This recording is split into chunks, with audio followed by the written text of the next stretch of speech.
Remember the show Trading Spaces, where two neighbors would trade homes for a weekend?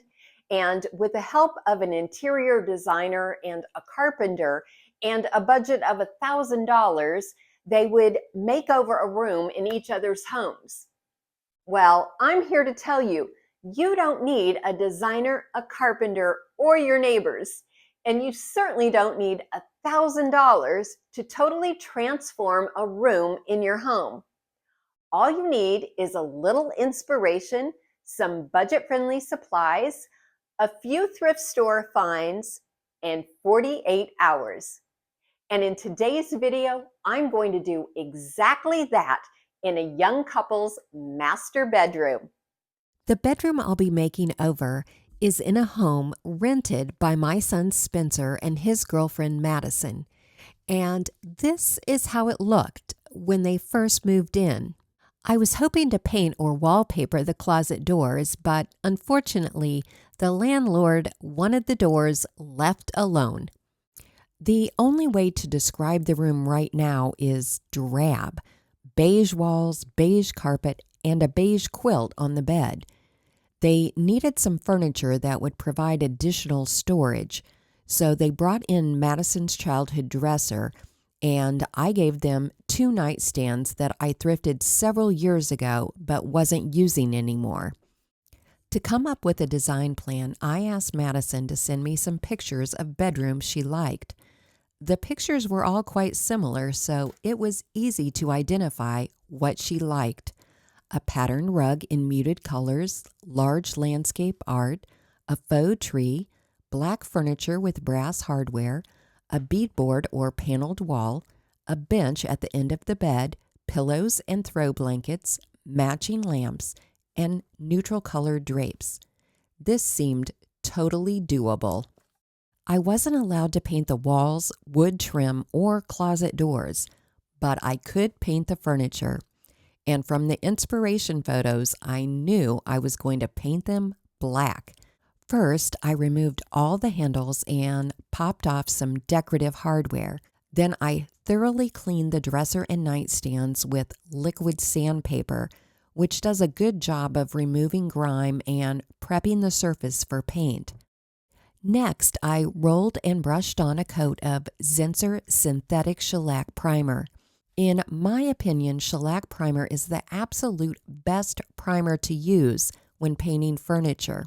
Traditional shellac primer is oil-based, and you have to use denatured alcohol for cleanup. However, with the synthetic variety, you can clean up with soap and water. Although it's not ideal, it is possible to paint furniture without moving it from the room and without emptying the drawers. Obviously, you need to put down drop cloths.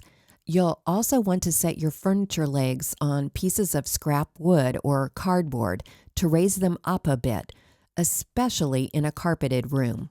Then paint from all directions, sometimes with the drawers open and sometimes with them closed to make sure you don't miss any spots. And apply a light, even coat so that no paint drips inside the drawers. While the paint was drying, I went to work on the handles. I had previously spray painted the nightstand handles black. To get that paint off, just add a few drops of Dawn dish soap into an old crock pot filled with water. Add the handles and let them cook for several hours until the paint is literally falling off. Then you can just use an old toothbrush to get off any remaining paint. To give the handles the look of real brass, I brushed on antique gold rub and buff. The gold wax even covered up the painted white highlights that were original to the handles. I know I've said it before, but rub and buff is truly a magic elixir. Now the handles really pop against the black paint. The handles on Madison's dresser were looking tarnished as well, so this time I used gold leaf rub and buff, and I think they ended up looking like real brass. Not surprisingly, the windows, like every rental home in America, had nothing but vertical blinds, and they had to stay in place. but the room really needed some fabric curtains to soften up all the hard edges of the furniture. I don't have much luck thrifting sets of matching curtains, so luckily I had some neutral curtains that had once hung over my patio doors that I wasn't using anymore. They were extra long, which would allow me to hang the curtain rods almost to the ceiling. I would have liked to have gone wider with the brackets to make the windows look even larger, but since I only had 4 curtain panels, I felt I shouldn't go more than 6 inches beyond the width of the window. The landlord said that whatever I put up on the walls had to be easy to remove, so I decided to use my go-to product, peel and stick wallpaper. I chose a dark green paper from Lowe's that looks like grass cloth. You might remember that I used a lighter color of this same wallpaper when I made over Amaya's basement. To speed up the process, I cut several 4-foot-long pieces to cover the wall behind the bed, spanning between the window and the corner. For the first piece, I measured and marked where I wanted the top of the paper to start. Then I sprayed the area below that mark with Easy Hang, which is a must when you're using peel and stick paper. Rather than drawing a level line for the first piece of paper, I just lined up the edge of the paper with the corner. For this small section, I figured it was level enough. Use a wallpaper brush to smooth out your paper as you slowly peel off the backing.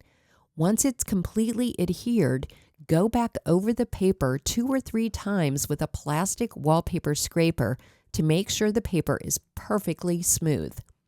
These bedroom walls are lightly textured, and you're advised against using peel and stick wallpaper on anything but smooth surfaces. But I decided to risk it. I felt the Easy Hang spray would help it to adhere, and the grass cloth design would disguise any of the texture showing through the paper. At this point, I was crossing my fingers that the paper would not start bubbling. When I come to an outlet, I just paper right over it and then cut out the opening after. Because I had pre-cut my panels, I only had a small bit of paper to trim off at the bottom. If you're using a utility knife like me, remember to break off a new blade for just about every cut.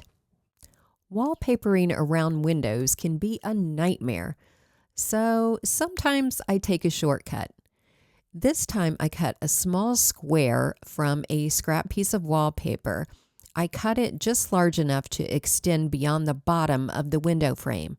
This makes it very easy to push the paper into place and then cut around the window frame. Then I attached a full piece of paper under the window and positioned it to cover the bottom edge of the small wallpaper square. Because peel and stick wallpaper is so thin, you can't even tell where the 2 papers overlap. I was going to add some wood trim over the wallpaper using command strips, but surprisingly, the landlord gave me permission to use a few small brad nails in the wall. To imitate the look of the paneled walls that Madison likes, I picked up 4 8-foot by 2-inch wide MDF boards. All 4 only cost about $20. Since they already came primed, I just rolled on some dark green paint to match the wallpaper. I rolled each side first and then rolled the top, and I gave them 2 coats all the while I was hanging the wallpaper. So by the time I finished wallpapering, they were ready to be installed. You can install wood trim like this by yourself in just a few minutes. I lined up the first piece with the corner and made sure that it was covering the edge of the wallpaper and put 1 nail in the center. Then move to one end of the board, make sure it's level and add a nail. Then repeat this process at the other end of the board. If you own your home, you can add additional nails. You also might want to caulk along the top and bottom edges of the board. After attaching the 8-foot board, I only needed to cut 2 small strips to add on either side of the window. Next, I cut the remaining boards into 4-foot sections and planned my arrangement. I had enough to put a board in each corner and then 3 boards throughout the middle. I didn't even measure out the placement. I just attached a board over every other wallpaper seam. To nail them in place, I pushed the vertical board tight to the horizontal board and nailed the top first. Then I leveled it out and added a nail at the bottom and in the center. These boards will be very easy to pry off and will leave only tiny holes behind in the wall. To cover the nails and seams between the boards, I just painted over them. The nail holes are so small they really didn't need to be filled. For a quick and inexpensive way to update Granny's ceiling light, aka Bug Cemetery, I bought a few light parts from Menards, all for about $5. After I removed the glass shade, I screwed a brass coupling onto the metal rod where the cap had been. Then I screwed a steel nipple into the coupling. This creates space for a larger shade. I'm using a thrift store basket. I cut an opening in the center of the basket and pushed the steel nipple through that hole. I could have reattached the plastic cap that had held the glass shade in place, but for a couple dollars, I bought a ceiling light lockup kit with a decorative brass covering and brass cap. For lamps, Madison was using one that the landlord had left behind, but I found a set of matching black lamps at the thrift store. Originally, I was going to use them as is or possibly paint them. However, I could tell that they had already been painted, and it looked like they were originally green. So I decided to strip them down to see what was underneath that black paint. I found an old can of paint stripper, which I brushed over the lamps. And because it was almost 90 degrees outside, I wrapped the lamps with plastic wrap to keep the stripper from drying out. I let it sit for about 45 minutes. Then I checked to see if I could scrape the paint off. It came off easily with a putty knife. And in my mind, I was doing a happy dance at the beautiful green ceramic that was underneath.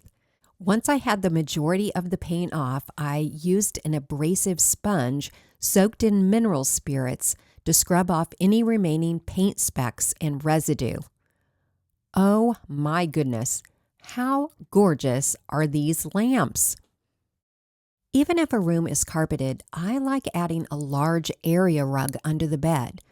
Not only does it detract from carpeting that you may not like, it also adds texture and visual interest, and the colors can help tie together other elements in the room. Madison had recently purchased a new quilt for the bed, but the bed looked lonely because she had no decorative pillows for added interest. However, I found 2 king-size pillow shams that Madison wasn't using. None of her inspiration photos had matching shams, so I decided to use one of them to create a couple of throw pillows instead. First, I cut the fabric off of the back side of the sham and found a small pillow insert that could be completely covered by the 2 pieces of fabric. Then I sewed up the sides, leaving an opening just large enough to squeeze the pillow inside, and I hand sewed the opening closed. I enjoy hand sewing, but you can certainly machine sew it closed if you prefer. For additional pillows, I found this gold velvety curtain at a thrift store in the scrap fabric bin for just $1. Even though it said dry clean only, I went ahead and washed and dried it. I figured if I ruined it, it only cost $1, but it came out just fine. I cut off the hem and the side seams and then cut it into 3 pieces that were each 24 inches wide by 48 inches long. Once I sewed them up, they would end up 23 inches by 23 inches, and a 24 by 24 pillow form would fill them out nicely. For wall art, I knew from the inspiration pictures that Madison would like a large piece of landscape art. To do it on a budget, I decided to reuse 2 wood frames that previously hung in my bedroom. I've actually made these over twice before. The last time I decoupaged them with William Morris gift wrap that I now needed to sand off. Once I had most of the paper off, I sealed the surface by spraying it with a clear top coat. To cover the frames, I searched landscape images in the public domain and found one in colors that I thought went well with the wallpaper in Madison's quilt. I used the Canva app to divide the poster in 2 halves that were each 24 by 36 inches, a common poster size and just slightly larger than my frame. To attach the posters, I thoroughly covered the inside area of the frames with spray adhesive. It's important to cover the entire surface because air bubbles are likely to form in any spot that you miss. The hardest part is getting the poster lined up without getting it stuck to the adhesive. I was able to pull it up and try again when I messed up, but you risk creating wrinkles or even tearing the poster every time you do this. So it helps if the poster is a bit larger than you need, so you have a little wiggle room. I did the best I could to line up the bottom and the inner edges of the poster so it would match up perfectly with its other half. I used a variety of tools to smooth out the poster. I think a brayer is especially helpful for projects like this. Then I used my wallpaper scraper and a utility knife to cut off the extra paper along the top and outer edges. These frames had 2 D-rings on the back, so to hang them, I held the first frame against the wall and marked the location of one of the D-rings. Then I used a piece of painter's tape to mark the location of the 2 D-rings and the distance between them.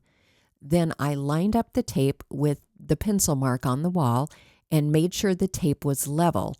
Then I attached the picture hangers in the spots marked on the tape. I repeated the process for the second frame, making sure all the picture hangers were level with each other. Then I easily hung up the posters. But yes, I did hang them in the wrong order. I added 2 bird prints on the sidewall. These were thrift flips from a previous video, and I thought the green frames would look great in this room. And now for the fun part, the final touches. I didn't want to put too much on the nightstands, so they would still have room for a bottle of water, a book, and a phone. Adding a picture and some greenery next to the lamp seemed just right. I replaced the TV on the dresser and leaned 2 large pictures that Madison already had next to it. Then I added a few books and a pretty vase from the thrift store. I knew there wouldn't be room at the end of the bed for a bench, but I had hoped to use a small one elsewhere.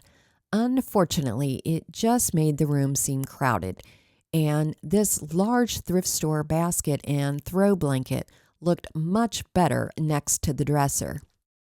I knew Madison really wanted a large faux tree, which can be quite expensive when bought new. But I found this ficus tree at Goodwill for $8. It had fallen out of its basket, so I just removed the rocks and hardened spray foam that had held it in place and broke it into small pieces. I hot glued the small tree base into a paint can and then added the tree and filled in around the base with the rocks. Then I placed the paint can inside a slightly larger metal pail and added the remaining rocks. Then I put the pail inside a thrift store wicker basket and placed a cardboard circle from the original basket on top of the rocks. Once I had the tree arranged in the room, I covered that cardboard circle with some green Spanish moss.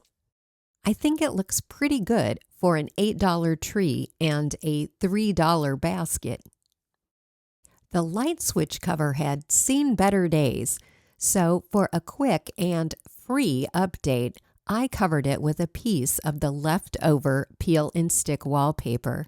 Just fold the edges over to the back, cut an X in the switch opening, and then fold those small pieces to the back. Poke a hole in the screw holes and put it back in place. You could also paint the screws to match.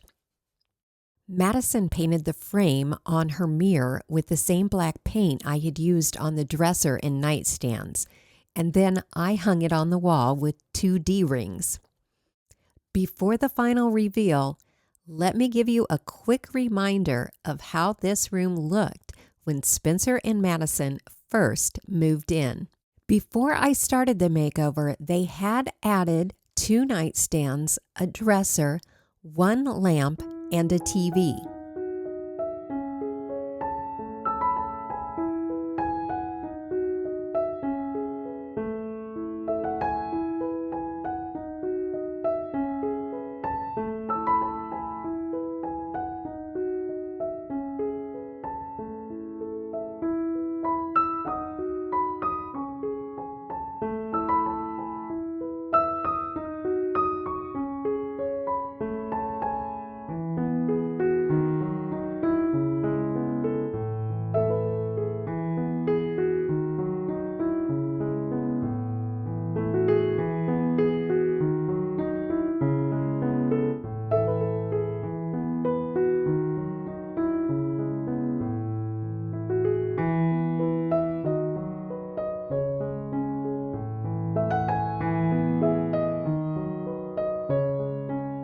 I hope you'll let me know what you think of this bedroom makeover.